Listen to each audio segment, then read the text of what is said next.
Welcome to the channel Easy Trick for computer science students and as well as those students who learn something new in the computer science field and as per the pandemic situation in the virtual field, because you all know that the issue of pandemic is very peak level, is on the peak level, and the virtual reality, the computer science field is very helpful to all of you. So that is the new series already started by the yesterday on the channel by the types of operating system, and this is the part number 2. So in the part number 1 we discussed about the types introduction and about the single user and single tasking operating system, and also discuss the multi-user multitasking operating system and batch processing operating system. So the previous part link available into the description box, you can check it out and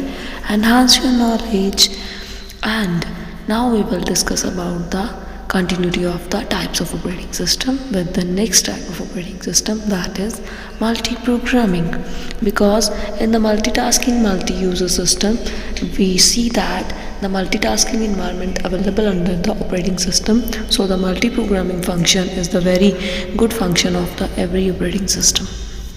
So in the multi-programming technique there is the number of programs proceeding or function parallelly or simultaneously by the single processor, means single memory से उसके resident portion से बहुत सारे जो हैं functions eight ए time parallelly चल रहे होते हैं. सो मल्टी प्रोग्रामिंग वहाँ पे बहुत ज़्यादा वर्किंग करती है. वो क्या करती है कि ये नहीं होता कि ऑपरेटिंग सिस्टम को मल्टीपल काम गए हैं तो उसको बोलते हैं jobs, job 1 job 2 job 3 job 4. मानो कि आपने एप्लीकेशन सॉफ्टवेयर का कोई काम दे रखा है, एप्लीकेशन सॉफ्टवेयर भी हैंडल कर रहा है, वो सिस्टम सॉफ्टवेयर का किसी लैंग्वेज का पार्ट भी हैंडल कर रहा है, एज वेल एज आप प्रिंटिंग निकाल रहे हो या फिर स्कैनिंग कर रहे हो किसी चीज़ की उससे, या फिर आप पर्टिकुलरली CD DVD राइट कर रहे हो, कोई पेन ड्राइव लगा के रखी हुई है, ऐसे काम भी कर रहे हो ना, तो मल्टी प्रोग्रामिंग परफॉर्म करता है वो. सो पिक करता है, बिगिन करता है, एग्जीक्यूट करता है, हर चीज़ मेन मेमोरी के अंदर ले लेता है और उसके बाद 1 बाय 1 उसको चलाता रहता है. फिर अगर इनपुट आउटपुट ऑपरेशन में से मानो कि प्रिंटर यूजेज में है तो फिर दूसरा वेट भी करता है और जॉब्स ऐसे 1 बाय 1 चलती रहती हैं स्विच कर करके. लेकिन CPU कभी भी आइडल नहीं रहता, क्योंकि जैसे ही आप अपना कंप्यूटर ऑन करते हो वो कोई ना कोई जॉब परफॉर्म करता रहता है. आपने जैसे कोई भी सॉफ्टवेयर नहीं खोला लेकिन उसने ऑपरेटिंग सिस्टम तो लोड किया ना, जो उसकी प्राइमरी मेमोरी में ऑलवेज अवेलेबल है, उसने लोड किया, बूटस्ट्रैप लोडर चला, काम हुआ और डेली फंक्शनैलिटी हुई. और आपके सामने जब डेस्कटॉप इशू हुआ, काम तो CPU के ऊपर गया, CPU में जितनी भी मेमोरीज है उसको काम असाइन हो गया. सेम ही अगर आप फ़ोन नहीं चलाते तो इसका ये मतलब तो नहीं कि उसमें कोई फंक्शन परफॉर्म नहीं हो रहे होते.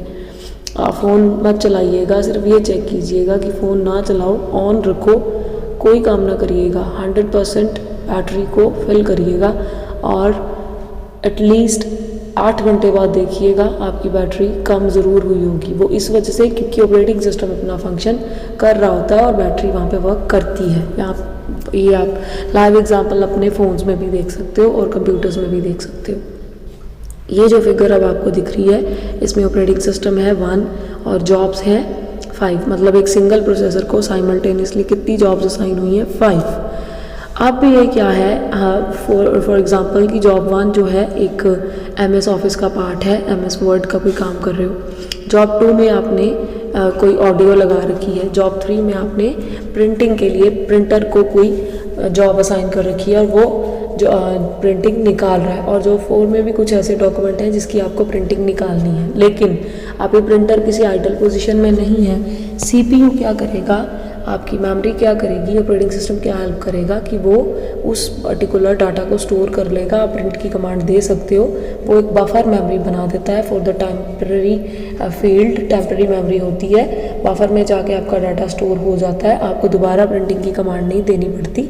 लेकिन आपकी प्रिंटिंग की कमांड तब निकलेगी जॉब 4 की जब जॉब 3 जो है कंप्लीट हो जाएगी, मींस उसकी प्रिंटिंग कंप्लीट हो जाएगी।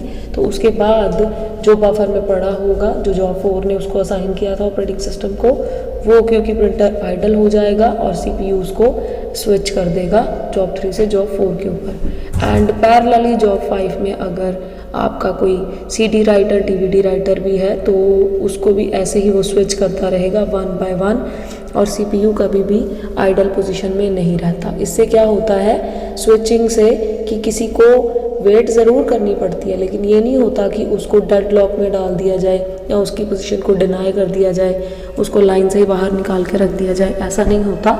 मेमोरी यूटिलाइजेशन बढ़ती रहती है क्योंकि कभी जब आइडल नहीं रहता तो वो पैरेलली हर चीज़ को चलाता रहता है, तो मेमोरी यूटिलाइजेशन ऑटोमेटिकली बढ़ जाती है। कभी टेम्प्रेरी से शिफ्ट हो जाता है, कभी टेम्प्रेरी में आ जाता है, कभी शिफ्टिंग होती रहती है और CPU इस तरह से कभी भी खाली नहीं जाता। सो ये था हमारा मल्टी प्रोग्रामिंग का कॉन्सेप्ट और next tutorial as per the schedule by tomorrow upload हो जाएगा।